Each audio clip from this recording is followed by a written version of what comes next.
Hi, I'm Brittany. And I'm Alex. And you're in the editing castle.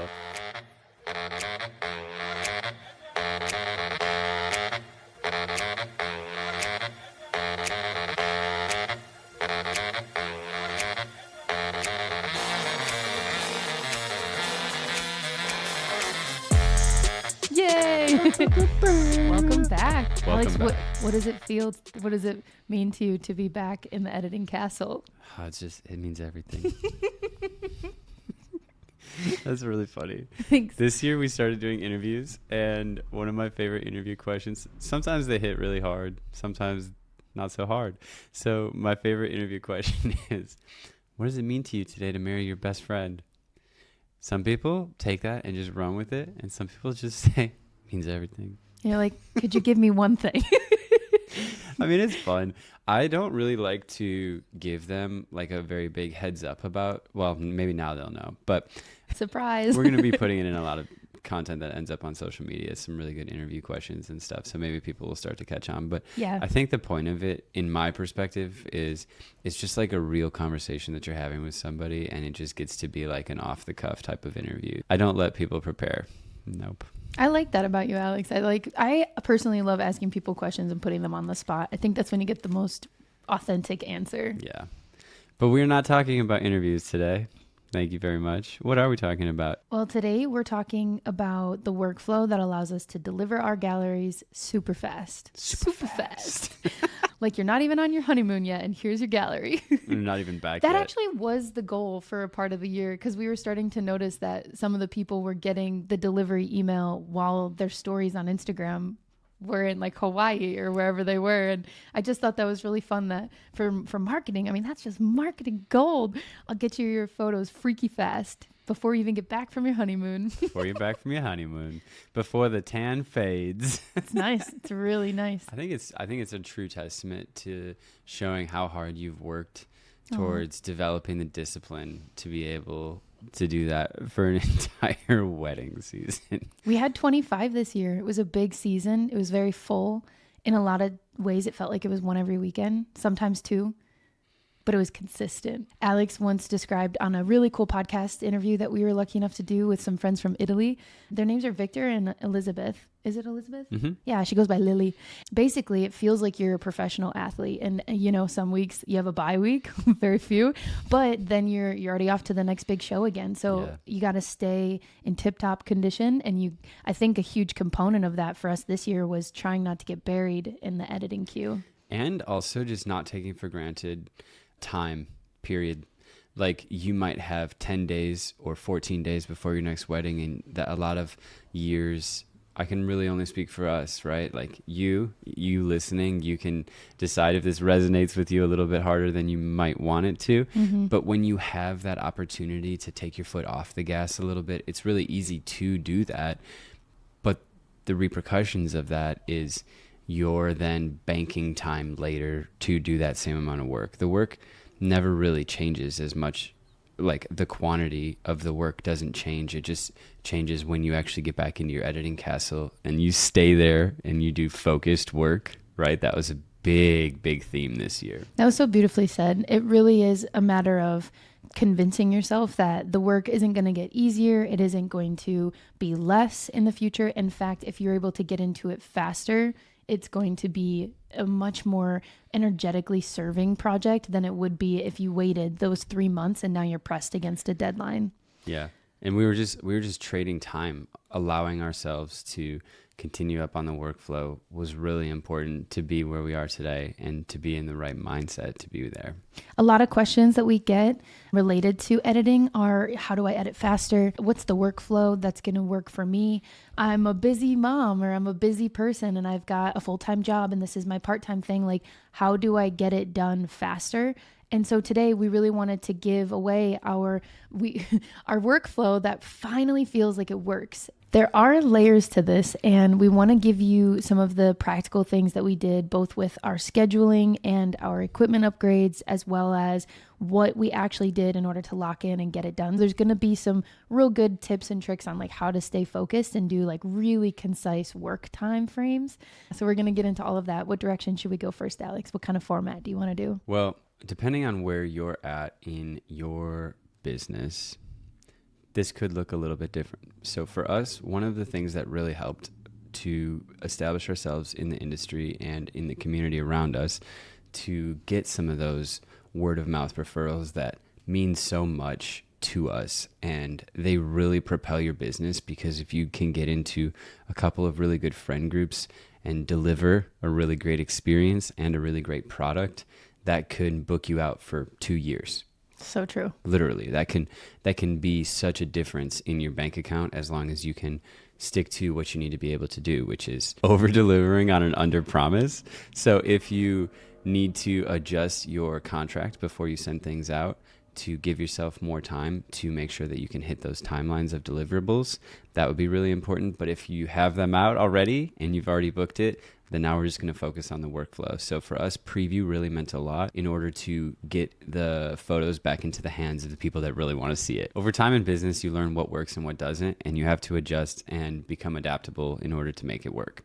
When we first started out, we were doing full wedding gallery delivery within 30 days of the date, and we were doing next day preview, and it was insane. Brittany was delivering 75 to 100 images fully edited next day throughout the entire gallery. So this really created almost what you would consider like a nightmare scenario, because you have to go through all of the photos manually after shoot, and you have to decide which parts of the day you want to highlight and hope that you pick the best one out of those. Sometimes I would do up to like 300 photos for that preview too, because I got so excited about really delivering an exceptional service. But what was happening is I was creating so much pressure and such a disjointed workflow, because I would need to go through, if not all, a lot of the wedding photos in order to put together a comprehensive preview. You kind of want a little bit of everything for a preview, so it feels like you get a snapshot of the whole day. Mm-hmm. But that's a lot of pressure the next day, especially if you have another wedding. Or if you're just really tired from the wedding. Seriously. What's your record for how many steps you got in a wedding this year? Oh, certainly like 40,000 steps. 40,000 And I have a wearable, so I'm not girl mathing that. That is a fact that there are some wedding venues that all of the events are spaced out, so you just get in so much more activity doing your work. And so the next day should actually just be post recovery. Yes, it should. So we don't do it like that anymore. Well, two things that we tried not to do. We tried this year to not schedule double headers. That was huge. Because there's a scheduling component to this, right? You have to book as present day you for future you. And yes, weddings can sometimes be booked 2 years in advance. Yep. So it's up to you to make sure that you actually create the capacity to work on the photos. You're absolutely right. I think a lot of times we simply just schedule, and then we're like excited about bringing in that abundance, but we don't necessarily schedule with the editing in mind. So that's tip number 1. That is a really important one. Like, great, you've got an open sunset, you can schedule a session, but where's the time in your week to actually edit the photos from that session? Yeah, definitely schedule in editing time as well as recovery time. No double headers unless you really, really need it. And never a triple header ever, because you just don't need it. Just don't do it. I'm telling you right now. You don't need it. Do you ever feel like when you're creating content for social media, it feels a lot like shouting into the void? Well, I'm here to change your mindset. I like to consider each piece of content a digital asset that I'm putting out into the world on behalf of my business. Now, this is so valuable because it allows me to keep my mind in the right spot while I am creating my content. I do believe that energy is everything, and any piece of content that we create from a place that's out of alignment really feels like it when it does show up online. And then, unfortunately, if a piece of content is your introduction to a new friend, a new client, a new audience member, and they feel that out of energetic alignment, they are a lot less likely to engage and to become a part of your loving community. I want to offer a new and exciting service called Online Spirit Guide.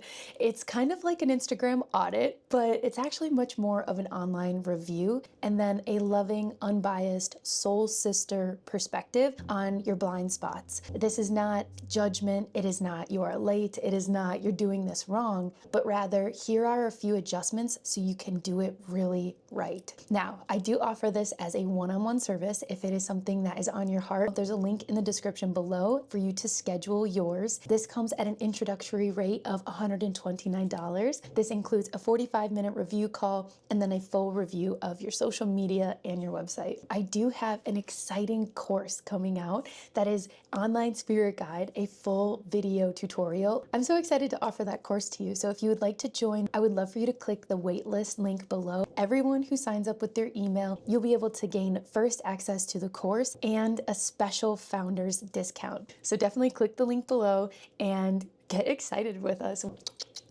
All right, back to the show. Love you, bye. So how else has our preview changed, Brittany, since those archaic days? There's a lot of reasons why you want to hit 300 photos for a preview? Are you kidding me? I think my max for the next day was like something in the 400s, but that was just the most beautiful day and the most beautiful people. We really loved to hit that excitement window. It's an important thing. We had no business having a 30-day delivery or a next day preview, but that's what we tried. We tried it for a whole wedding season of 38 weddings, and a lot of them were double headers. Imagine that the morning of weddings, I would be waking up and I would be trying to complete final edits to send off a preview before I go and shoot another 8 to 10 hour wedding day. It's just a really difficult way to do it. And I also think we were still culling everything manually. Yeah. Photo mechanic. In this workflow. We had a lot of ways that we could have improved our workflow, and we're going to share those with you today. Well, and that's the best part of being in business for the longevity is each year you can make adjustments. You can look at, okay, what went really well, what didn't go so well, and then you can decide to play a new game. The first big change that we made was let's extend that preview window and let's extend the actual overall delivery window.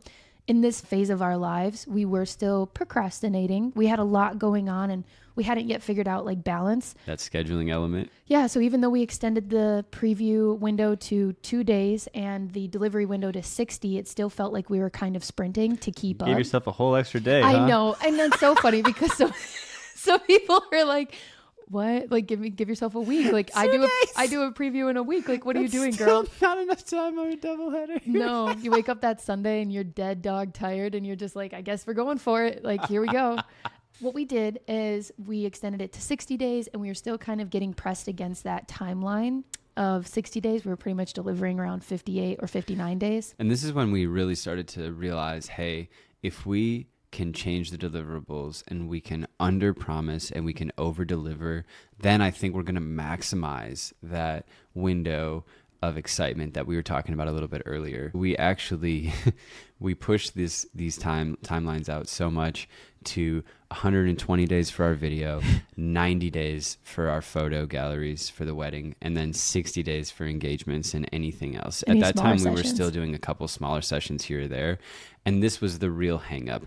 When you're doing the smaller sessions, we didn't adjust their delivery timeline when we adjusted the wedding delivery timeline. Yep. So those were still at 30 days for engagement sessions, family sessions, senior photos, like whatever we were doing was still under that original timeline delivery, but then the weddings were still at 60 days. And yeah, the grind, the hustle, all the culture, but you still have to be realistic and you can't just go that hard every day without needing to recover in some way. And it doesn't really make sense either. I love that you brought this up, and I wanted to add one other note. Like if you have a wedding that happens in May, but you give yourself 60 to 90 days to come back to that wedding, but between May and the beginning of August, if you have a bunch of sessions that you immediately put at a top priority above that wedding with previews, and now maybe that's still at 30 days delivery, you're constantly just like kind of ticking down that wedding project further and further on the to-do list and prioritizing other smaller things above it.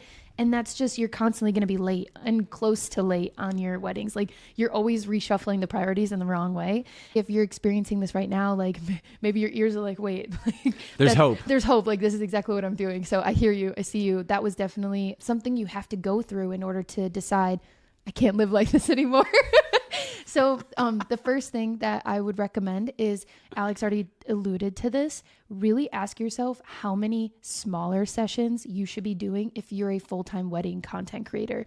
I know it's scary from an abundance standpoint to think that you're going to be making more money by taking on less, but I truly believe when you have time and capacity to work on your work, you have clarity of mind, you create better work, and you also can get it done faster, which allows you to actually make more in your hourly. If you aren't just taking on a bunch of little sessions, if you can keep it pretty tight and maybe just focus on weddings or focus on just sessions, pick a lane and get really good at that lane instead of trying to do a little bit of everything, because the little bit of everything is going to have some kind of a repercussion in some place, whether it's your client experience, your delivery timelines, your mental health, your physical health. There's so many things that can come from it. And I mean, what are you really trading for $1? When we wanted to make a change, we started taking on less sessions and we started focusing on just weddings. So we decided that we were going to focus more on the wedding workflow and narrowing that down. We said goodbye to most of our sessions. We filled out an amazing recommendations list of all of the best creators that we admire in the area. And we send that off with our love and our deepest regrets to any other inquiries that come in that aren't wedding, engagement, elopement related. And after we made that shift, we could then actually focus a lot more on how we were going to deliver our wedding projects back to people in a much more timely manner, which would give us the work-life balance that we desperately needed. It would also serve our clients better because they weren't getting galleries at 90 days, but rather they were getting their galleries a lot closer to, like, I think at that time it was around 45 days. Yeah, 45 to 60. Which felt really fast for us. We were like, wow, this is working. By scheduling our computer time, our work time into our week, things are really opening up for us. I think what we ended up doing is we blocked off Sundays and Mondays to not do any sessions in order to be at our computer. I highly recommend scheduling editing time. You need time with your computer.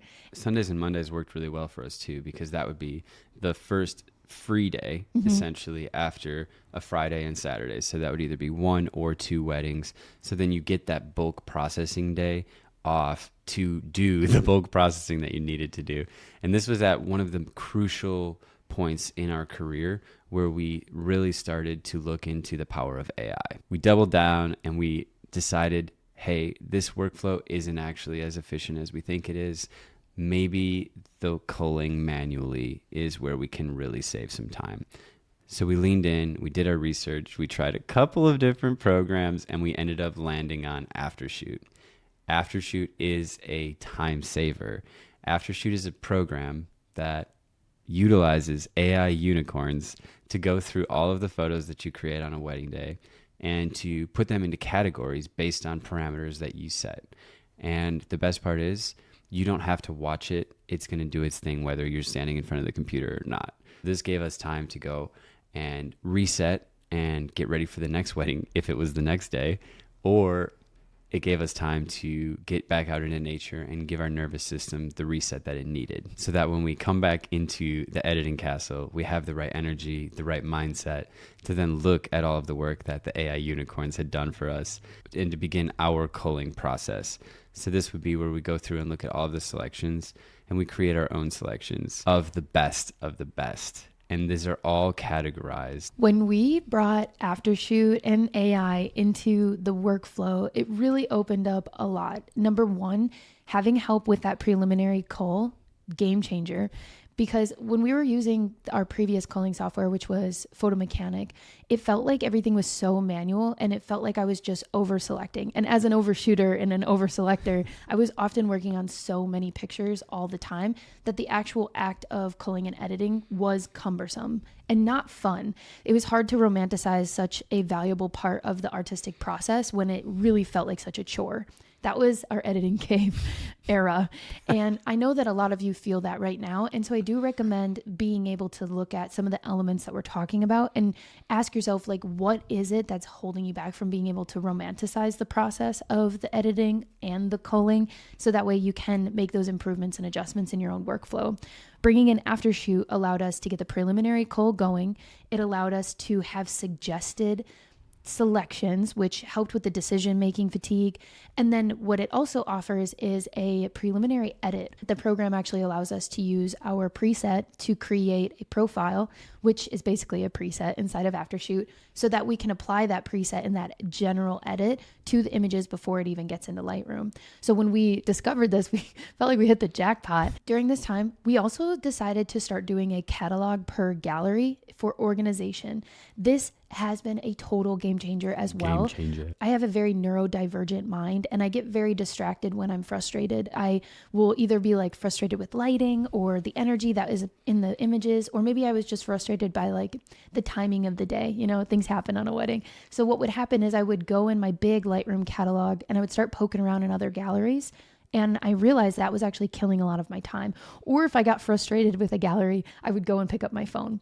One thing that I highly recommend everyone does is create a catalog per gallery. Yep. So you don't have the option to poke around.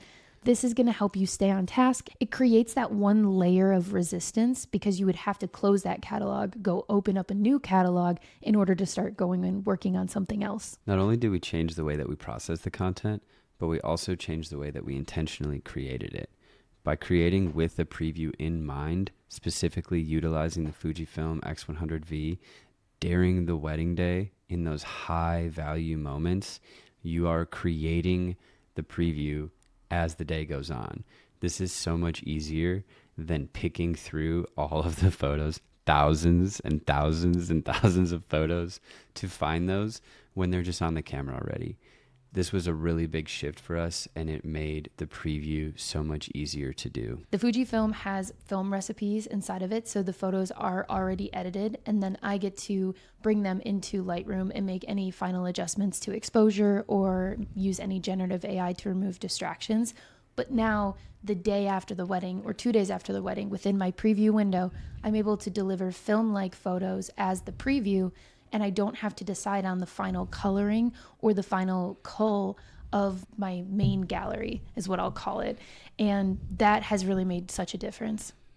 I also really just enjoy the way that it rounds out the entire product for the client. They just get to see their day in so many different formats. And I think that's actually it's a really beautiful way to do it. Like, your parents or grandparents, when they got married, they might have only done one photo, and it's a film photo. And your parents, maybe they had 6 rolls of film that they got back from their photographer or something. So now to be able to deliver thousands of really high quality digital images and to deliver disposables back to the couple that they had no idea what they don't remember what photo they posed for the disposable, and then to see Polaroids, but also to add in this film simulation Fujifilm preview is a really cool way for them to get a glimpse of their day through your camera.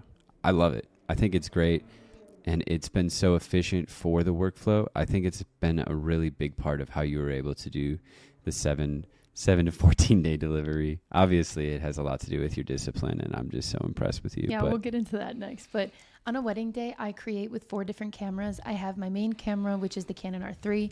I use the Fujifilm for my preview, and then I have 2 different film cameras that I keep on me as well. A Polaroid for 8 different shots, one of us and the couple, and then 7 for them. And then a disposable for 28 shots of just like fun film photos. This is a cool thing to keep in my photographer fanny pack because I can take the pictures myself in those high impact moments like Alex said, or I can pass that disposable around to the bridal party and get some fun shots that no one ever sees coming. Overall, what you're describing is this like really beautiful, nostalgic, multimedia collection of memories that we get to then deliver to the client when it's all said and done. And it is really, really fun. I think the last element of that amazing workflow timeline delivery that you did for the entirety of the 2025 season is just being able to lock in and use that focused, disciplined mindset to just get in there and get it done. And I know that one of the big changes that you made was no visual content at all during work time. Even Belly and Jarrett, we got to turn you off. We'll get back to you guys later.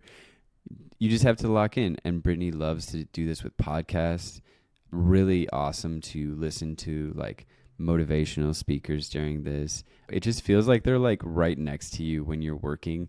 I don't know. Can you imagine Goggins like right on your shoulder, like, you can do this. This isn't that hard. He talks about how like his body was broken and he was dying and stretching saved his life. And you're like, I can keep editing for a little bit longer. What are some of the tips and tricks that you really utilized to make this all possible, to make this entire episode possible by doing what you did?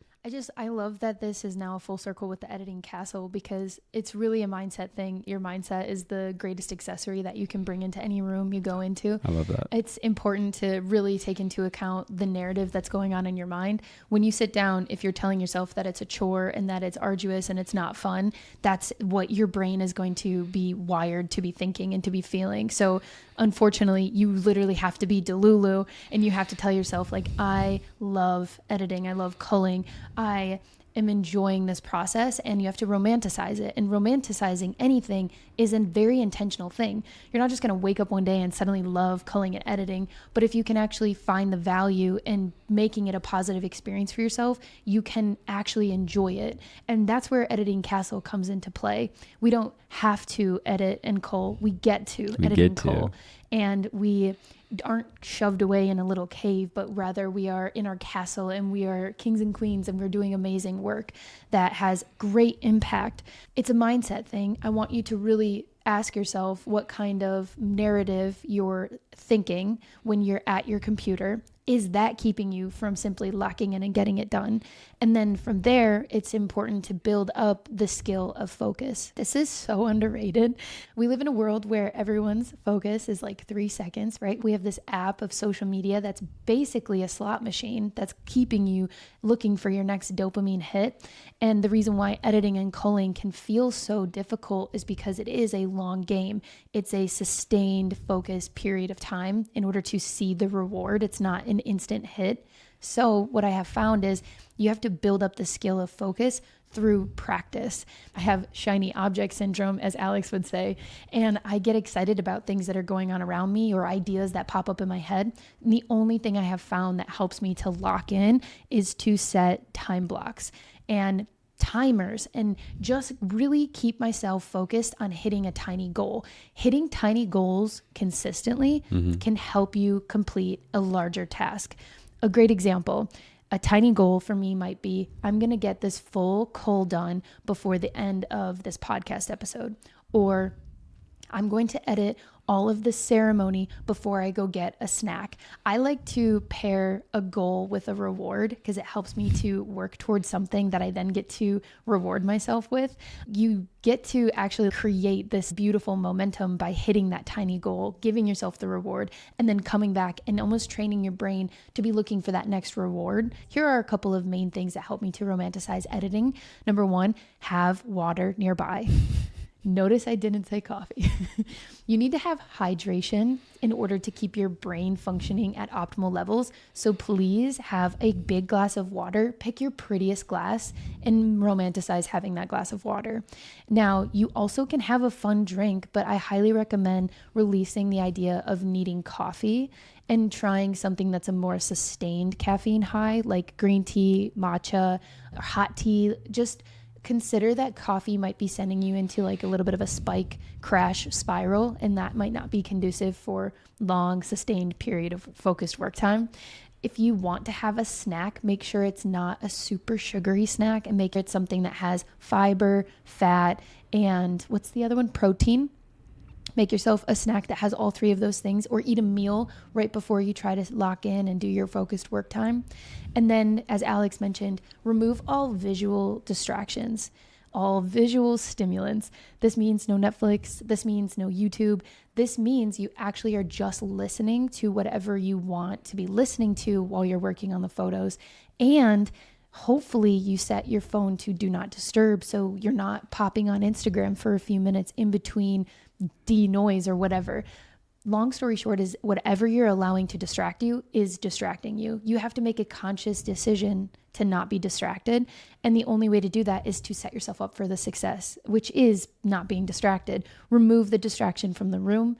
Make sure that you are setting yourself up biologically to actually have little tiny breaks built into your work time. So that way it doesn't feel like you have to run a marathon, but rather a bunch of tiny little sprints. A bunch of tiny little sprints still wins the race.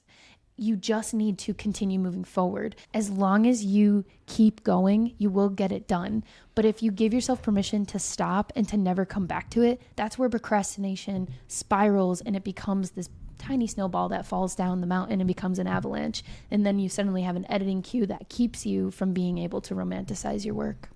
The last bit of what you really need to consider is celebrating what you have accomplished. I don't even know if you realized it was possible until you started to achieve it.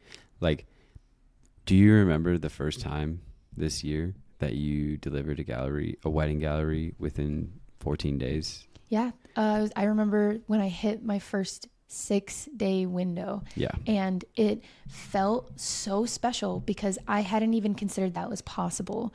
You carve out this new neural pathway where you realize that you had been limiting yourself and it was up to you to create a new narrative of this is possible for me. And then what did I like about it? And then now what if I can try and do that again? And then once you were able to see, okay, I can do this. And then you were able, for me, I remember this moment and you were so excited when you finished it and you were done.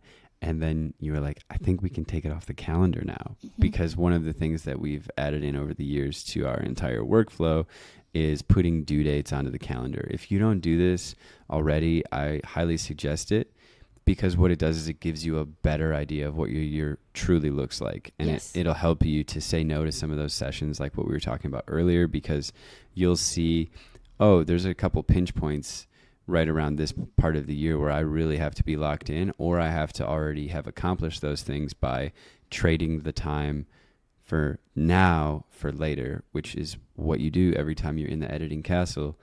And I remember how excited you were to pop those off the calendar, because that's like the culmination. Like that was you closing the book. The chapter is finished on this person and that person's wedding. There's nothing quite like crossing something off a to-do list. Right? And then you're good. And now you're just waiting for film prints to come back. You're like, this is great. Yeah. It was so special to actually be ahead of the schedule of editing and to not feel like I was chasing it, but rather every week I was just setting out on a new quest, a new mini mission, and it helped me to stay super laser focused. I think it's important to talk about habit stacking. I tried this year to stack the habit of editing and culling and having really dedicated work time with learning. I love self-help and development books, and I love learning new skills and expanding my mind. So I would pick these really, really beautiful books to pair with my work time. So I always knew I didn't have to come up with that last minute, what am I going to put on while I'm editing? I already knew that I was looking forward to getting back into my book or getting back into that podcast. So having some kind of media already set out that you're super excited to come back to, that's habit stacking, like learning and working, that made me feel like I was being ultra productive, because not only was my mind expanding and I was learning all of this new exciting information, and I was also getting my work done, which was really cool. And then like you mentioned a little bit earlier, you time block out the sections of your day, and then like you mentioned, you might go and grab a snack, and that might be a little tiny break. But then you have that bigger break later in the day when maybe not everybody has the availability. Somebody that works a traditional type of job, they don't have the ability to be able to go and enjoy the gym when it's not super crowded, or they don't have the ability to go and enjoy nature trails when most people are at work or at school. It was really cool to watch you continue to grow into this version of yourself that was very disciplined, very productive, and you loved to learn as well as work. And then you still had that time and capacity to go outside, enjoy nature, reset your nervous system. And then by doing it this way, the time blocks, they really create space for you to be grateful for what you have. Mm-hmm. And I think that is another element that all of the immediate social media takes away from the living experience as a whole, is actually being grateful for what you have. because you have time to, and you're not so scattered that you feel like jumping into a different gallery or a different catalog, like you said, for 3 minutes is going to make a big impact anywhere. Whereas writing down that you're grateful for the 30th day in a row in your journal, that's going to have a much bigger impact because you've already done your time blocking and gotten your work done throughout the day. It's about delayed gratification. I think discipline is truly present day you helping future you enjoy their time more. And I think that a lot of the themes here are really just like habit formation and then a reward system that feels aligned with you. You have to have a greater goal that you're working towards to keep you motivated. The why behind a 7 to 14 day workflow matters more than any tip or trick. And I'm glad that we're putting it at the end of the episode, because this is where you actually get to get into your personal experience of what is it that's going to keep me moving towards getting the gallery done. There's got to be something that you want to get out of your time, or else there's nothing that's going to keep you motivated. For me, my big goal for the year was to be healthy. I do feel like health is a very beautiful form of wealth, and I want to be so wealthy in my life. I want my body and my mind and my soul to be a healthy thing that I feel safe in. And Alex has already mentioned, I want my nervous system to feel like it's not so spiked with cortisol all the time, and being close to those deadlines, being like with that person who's waking up the next day to do a next day preview. Like, I remember how stressful that all was, and I don't want to be that person for myself anymore. My why was my reward system, which was centered around movement and my daily gold star. And that helped me every day to stay motivated and to stay on top of my editing queue, because I know that present day Brittany is working for the rewards that future Brittany is going to receive. That's what I was able to do. That was my why that helped me to stay motivated and disciplined, even when things sucked, even when there were a lot of things going on and things coming up and meetings and emails and travel. We had a lot of really exciting things happening, but I was able to maintain my 7 to 14 day timeline because I refused to let myself give up on myself, and I refuse to let myself down, really. I think the key takeaway, if I can give this to you, is you have to become someone who won't let you down, and you have to become someone that always shows up for you. That's so good.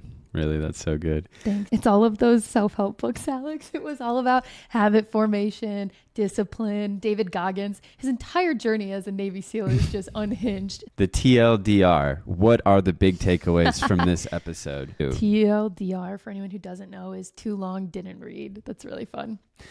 Number 1, revisit the timelines in your contract and be realistic about what you may have promised a year and a half ago and decide if it needs to be changed. Number 2, you need to actually sit down and focus when you are working. Make sure that you remove all visual distractions and set yourself up with time blocks of focused work time and complete the mini mission. Even if you can only work for 20 minutes at a time, 20 minutes of actual focused productivity compounded over the course of an entire day is still progress in a gallery that you will appreciate, versus being distracted for 3 hours of work and getting done nowhere near what you would have gotten done in 20 minutes.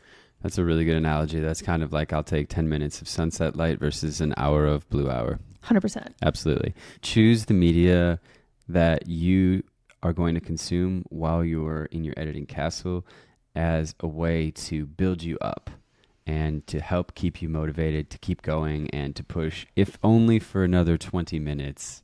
Number 3, consider which parts of your workflow could be assisted with AI. For us, that was the manual culling that we were doing and the over-selecting like you talked about. Aftershoot definitely helps you to organize the content in a way that you get to take a deep breath and you get to enjoy something else that gives you that energy to come back more centered and ready to work through your personal cull before you move it into Lightroom. If you'd like a 30-day trial for free, we do have a friends link down in the description below, so definitely check that out. In conjunction with the AI element, Alex mentioned organizing the data, and that's where I must remind you of having a different catalog per gallery really will change the game. And if you want to go so far as to make a different collection inside of that catalog for each individual part of the day, that's really beautiful too. And if you would like a video on how to do this, the pinned post on our Instagram Reels is this exact workflow and how to set up those catalogs and those collections. So go and check that out, but I'll link it in the description below as well. Lastly, you have to redefine what your preview is going to look like and make sure that it makes sense for you. This could be a different camera for a preview. We had a friend tell us recently that their secret sauce is actually doing a black and white preview because adding the colors was such a different element to the productivity. So I highly recommend that you actually sit down and start thinking about what your preview could look like. If For it us, is, it was a Fujifilm. I even have considered being like the 7 pictures I take with my Polaroid camera could be the preview. Like, it's your game. As long as you communicate clearly with your couples what they can expect for preview, you really can do whatever you want. Would you just like scan them in and then deliver them digitally? You could do that. Yeah. Because right now we put the Polaroids in the thank you gift afterwards, but now we've got a photo scanner. So I feel like all bets are off. That's a Christmas gift. You don't know about that yet. Whatever you decide, just make sure to communicate it clearly. It's good to consider too, you might have contracts out there that are outdated and have preview structures that are not so much aligned with where you are now. You can always reach back out and communicate with your couples that you might want to change a few things if you really feel like it's on your heart and it's not sustainable. Communication is the answer. If you enjoyed listening to this podcast, please, please, please leave a review on whatever platform you enjoy listening to your podcast. It would mean so much to us to hear how this episode helped you in any way. And share it with a friend if you think that it would be valuable for them as well. Yeah, share it to your story. Tell us what you thought. Thank you so much for listening. And you are always welcome back. We'll see you next time in the editing castle.